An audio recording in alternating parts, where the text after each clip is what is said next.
Hello guys, कैसे हो आप लोग। आई होप आप लोग सब बढ़िया होंगे। तो स्टार्ट करने जा रहे हैं एक और हम water soluble vitamin vitamin B7 biotin. ठीक है, स्टार्ट करते हैं। इंटरेस्टिंग विटामिन है, ऐसा जिससे कोई बड़ा क्वेश्चन भी आई थिंक नहीं बनता है, बट हमें थोड़ा नॉलेज होना चाहिए इसके बारे में। ठीक है, एकदम ब्लैंक तो नहीं हो सकता ना किसी विटामिन के बारे में। चलो पढ़ते हैं आप, है ना। तो विटामिन B7 जिसको हम बायोटीन भी बोलते हैं, ठीक है, उसका एक नाम और है anti egg white injury factor. ऐसा क्यों, चलो समझाता हूँ थोड़ा सा। जैसे कि एग है, ठीक है, एग में दो पार्ट होते हैं। एक जो बाहर वाइट वाला पार्ट जिसमें मैं ब्लू से दिखा रहा हूँ, और बीच में क्या होता है, बीच में क्या होता है आपका एक येलो वाला पार्ट। ठीक है, येलो वाला पार्ट।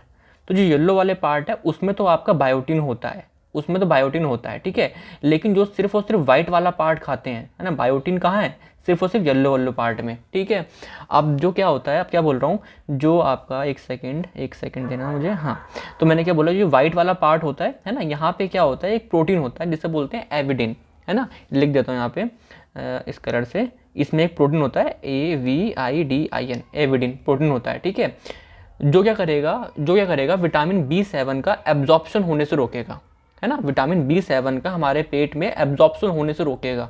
तो कहीं ना कहीं क्या हो रहा है, जो लोग वाइट वाला पार्ट खा रहे हैं, एक तो वो जो अंदर जो पीला वाला पार्ट है उसमें से बायोटिन को मिस कर रहे हैं। ठीक है, और सिर्फ वाइट वाला पार्ट खा रहे हैं तो उसके अंदर होता है एविडिन, है ना। और एविडिन क्या कर रहा है आपका, जो कहीं ना कहीं जो बायोटिन विटामिन B7 का एब्जॉर्प्शन होता है उसे वो रोक रहे हैं।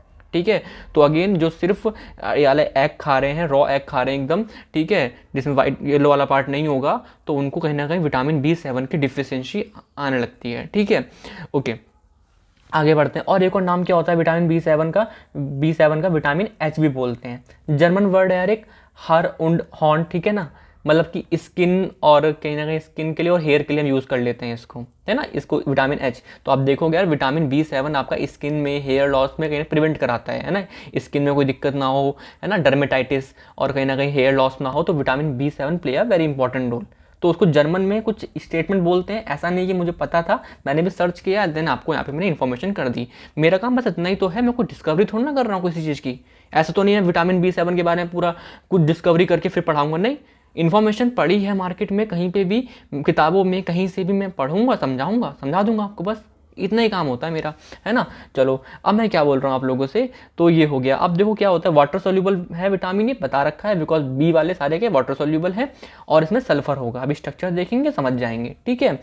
और जो मेन इंपॉर्टेंट काम पता है क्या है इसका, इसका काम है कार्बोक्सिलेशन रिएक्शन, यानी कि CO2 को फिक्स करना। CO2 को फिक्स करना किसी मॉलिक्यूल में, मतलब कोई दो कार्बन का आ रहा है, उसको मुझे 3 में कर देना है, मतलब एक कार्बन बढ़ा दिया, एक CO2 मैंने फिक्स कर दी, CO2 को मैंने इसमें ऐड करा दिया। हम देखेंगे हमारी बॉडी में कार्बोक्सिलेशन रिएक्शन होती है कुछ, जिसमें biotin play a very important role. क्या करता है वो, CO2 को उस मॉलिक्यूल में फिक्स कराता है। कैसे कराता है अभी देख लेंगे, ठीक है। चलो स्ट्रक्चर देखते हैं एक बार। स्ट्रक्चर है कुछ भी नहीं है, ये आपका इमिडाइजोल डेरिवेटिव है, मतलब कुछ भी नहीं है, याद नहीं रखना इतना, ठीक है। एक ये है इमिडाइजोल, है ना, और एक थायोपीन, है ना, और यहाँ पे एक लगा है क्या, वैलेरिक एसिड। वैलेरिक एसिड क्या है, एक तरीके से 5 कार्बन का फैटी एसिड, कार्बोक्सिलिक एसिड, कुछ भी बोल दो, ठीक है, 5 कार्बन का। तो दिख रहा है आप 5 कार्बन, एक ये और 4 ये, तो वैलेरिक एसिड, ठीक है। तो ये कहीं ना कहीं बायोटिन का स्ट्रक्चर है। कोई इतना पूछेगा नहीं, बट हाँ पता होना चाहिए। जो आपका ये वाला ग्रुप है, ये आपका कहीं ना कहीं CO2 को कैरी करेगा। मैंने बोला ना आपसे कि ये बायोटिन हेल्प करता है CO2 को कहीं ना कहीं फिक्स करने के लिए। तो बायोटिन लेके आता है CO2 को और दे देता है जाके। तो बायोटिन कहीं ना कहीं कैरियर और का काम कर रहा है, रिलीज का काम कर रहा है, CO2 को कहीं ना कहीं कैरी कर रहा है CO2 को, ठीक है। अब देखो बायोटिन के क्या है ना, ये एक्टिव फॉर्म नहीं है, ये तो बायोटिन है, ठीक है। जैसे मैंने पढ़ाया था विटामिन B1, उसकी एक्टिव फॉर्म क्या थी, वैसे थाइमिन था, एक्टिव फॉर्म किसी थाइमिन पायरोफॉस्फेट, है ना। तो हर विटामिन की एक्टिव फॉर्म होती है, तो इसकी एक्टिव फॉर्म क्या है कि अगर मैं देखो, ये पहले से था इमिडोजोल, ठीक है, थायोपिन था, ठीक है। ये क्या है, ये आप बोलोगे ये तो वैलेरिक एसिड है, क्योंकि 5 कार्बन दिख रहे हैं मुझको। अब इसमें मैंने क्या करा, इसमें मैंने क्या किया, एक्टिव करने के लिए मैंने एक लाइसिन रेजिड्यू, मतलब लाइसिन लगा दिया। लाइसिन क्या है, अमीनो एसिड, एक basic amino acid. Basic amino acid यानी कि इसके अंदर 2 NH2 है, एक दिख रहा है आपको ये वाला भी NH2 अमीनो ग्रुप, और एक दिख रहा है आपको ये वाला अमीनो ग्रुप, है ना। तो अब देखो कैसे बताऊंगा मैं कौन सा वाला लगेगा, ये अल्फा है, और जो इसमें लगा है वो एफ साइलेंस। पढ़ा है हमने ABCD, alpha beta gamma delta F silence, है ना। तो एक सेकंड, है ना, तो यहाँ पे मैंने ई बनाया, EF साइलेंस।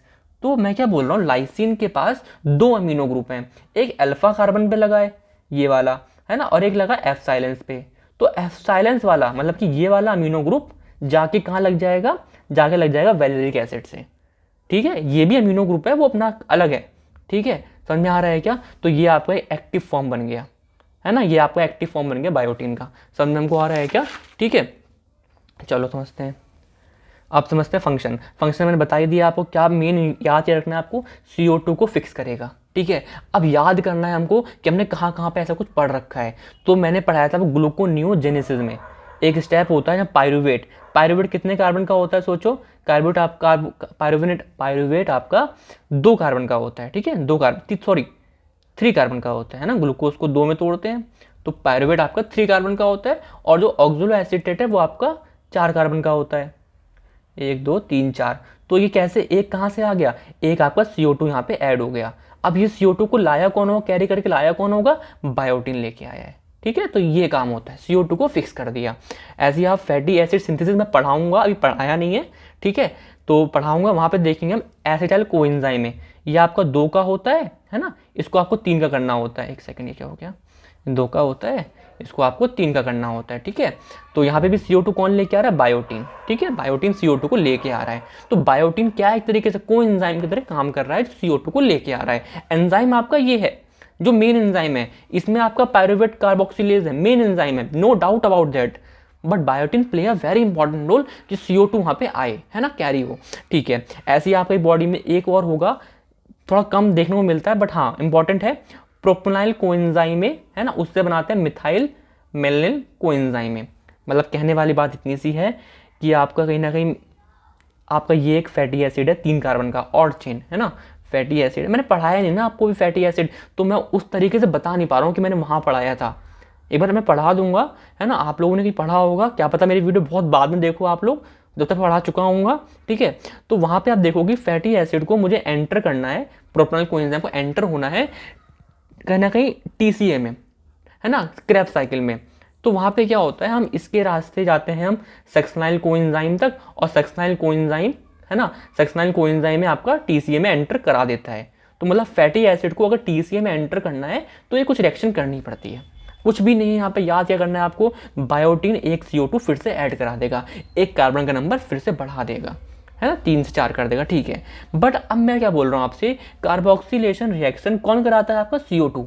बट बॉडी में ऐसा नहीं है कि जहाँ जहाँ पे CO2 ऐड होगी वहाँ पे बायोटीन ही कराएगा, नहीं।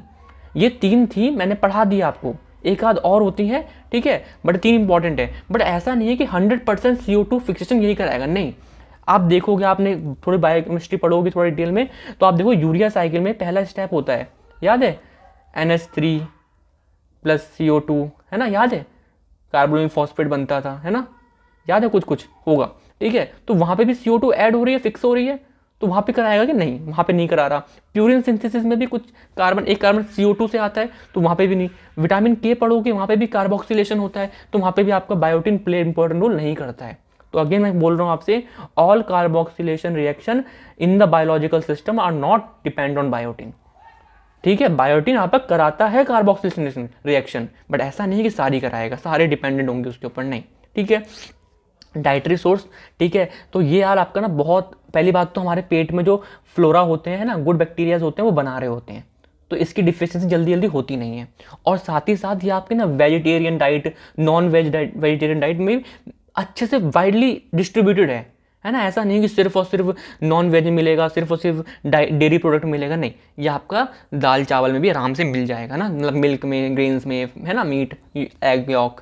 ठीक है, एग यॉक लिखा है मैंने, वाइट वाला नहीं, ठीक है ना।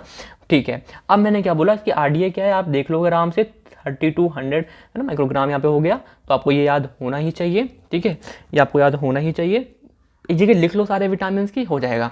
अब इसका क्या लिखा है, डिफिशियंसी। ये बहुत कॉमन नहीं है ना, रेयर है, बहुत रेयर। क्यों? क्योंकि हमारी बॉडी के अंदर बैक्टीरिया बना रहे हैं, पहली बात तो ये। और उसके बाद क्या, ये खानों में बहुत डिस्ट्रीब्यूटेड है। ऐसा नहीं कि एक पर्टिकुलर कैटेगरी ऑफ खाने में ही मिलेगी, वेज में मिलेगी या दालों में मिलेगी, सिर्फ और सिर्फ दाल में मिलेगी, मतलब ऐसा कुछ फिक्स नहीं है, पूरा डिस्ट्रीब्यूट अच्छे से है। तो हम कुछ भी खाना खा रहे हैं, कहीं ना कहीं में वो मिल रहा है, और नहीं भी कम खा रहे हैं तो हमारी बॉडी के अंदर बैक्टीरिया उसको बना रहे हैं। ठीक है, बट डिफिशियंसी हो कब जाती है, है ना। जब कोई इंसान क्या कर रहा है, आपका यही स्टार्टिंग वाला देखो, याद करो, स्टार्टिंग वाला सिर्फ एग का वाइट वाला पार्ट खा रहा है, तो बहुत ज़्यादा एग खा रहा है ना, अंडे बहुत सारे खा रहा है वाइट वाला। देखो अगर जिम वाले लोग है ना कि वाइट वाला हटा देते हैं, सॉरी येलो वाला हटा से वाइट वाइट खाते हैं और बहुत सारे अंडे खाते हैं, तो उनके अंदर हमें शौक हो सकता है, ये है ना, शो हो सकता है, ठीक है। और क्यों हो रहा है बताया ना मैंने, एविडिन होता है उसके अंदर प्रोटीन, तो वो आपका बायोटिन का एब्जॉर्प्शन इंटेस्टाइन से रोक देता है, इनहिबिट करता है थोड़ा सा, ठीक है। दूसरा, कोई इंसान बहुत लंबे समय तक क्या है, कोई एंटीबायोटिक खा रहा है, तो उसके जो इंटेस्टाइनल बैक्टीरिया वगैरह होंगे वो मरना शुरू हो जाएंगे, वो कम हो जाएंगे, तो वो भी कम बना पाएंगे।